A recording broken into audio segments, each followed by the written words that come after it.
இன்னைக்கு நம்ம என்ன பார்க்க போறோம்னா எக்ஸாம்பிள் 1.1ல ஃபோர்த் சம் பார்க்க போறோம். ஃபோர்த் சம் என்ன கொடுத்துருக்காங்க பாருங்க. ஏ செட் கொடுத்துட்டாங்க, பி செட் கொடுத்துட்டாங்க, சி செட் கொடுத்துட்டாங்க. நம்ம என்ன வெரிஃபை பண்ண சொல்லியிருக்காங்க பாருங்க. ஏ கிராஸ் ஏ கண்டுபிடிச்சிட்டு அது எதுக்கு ஈக்குவலாக இருக்கும் செக் பண்ணணும்.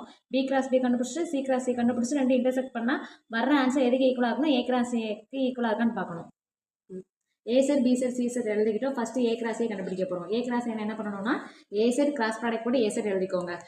கிராஸ் ப்ராடக்ட் எப்படி கண்டுபிடிப்பீங்கன்னா ஏ அதாவது ஆர்டர் பேர் அது வேற ஒன்றும் இல்லை. 5 5 5 6 6 5 6 6 எழுதுங்க. என்னென்ன வரும் 5 5 5 6 6 5 6 6.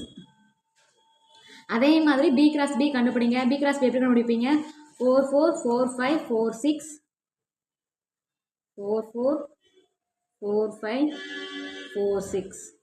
அதே மாதிரி 5 4 5 5 5 6. next 6 5 6 4 6 5 6 6. நெக்ஸ்ட் என்ன அப்படின்னா சி கிராஸ் சி எழுதுங்க. எப்பயும் போல ஆர்டர் பேரில் 5 5 5 6 5 7 6 5 6 6 6 7 7 5 7 6 7 7. நம்ம என்ன கண்டுபிடிச்சிருக்கோம், ஏ கிராஸ் ஏ கண்டுபிடிச்சிட்டோம். அது எதுக்கு ஈக்குவலாக செக் பண்ண போகிறோம். பி கிராஸ் பிக்கும் சி கிராஸ் சிக்கும் இன்டர்செக்ட் பண்ணால் வர்ற ஆன்சர் ஏ கிராஸ் ஏக்கு ஈக்குவலாக பார்க்க போகிறோம். நம்ம பி கிராஸ் பி கண்டுபிடிச்சாச்சா, சி கிராஸ் சி கண்டுபிடிச்சாச்சு. ரெண்டு இன்டர்செக்ஷன் மீனிங் என்னன்னா ரெண்டுலேயுமே காமனாக என்னென்ன இருக்குன்னு பாருங்க. இங்கே 5 5 இருக்குது, இங்கே 5 5 இருக்குது.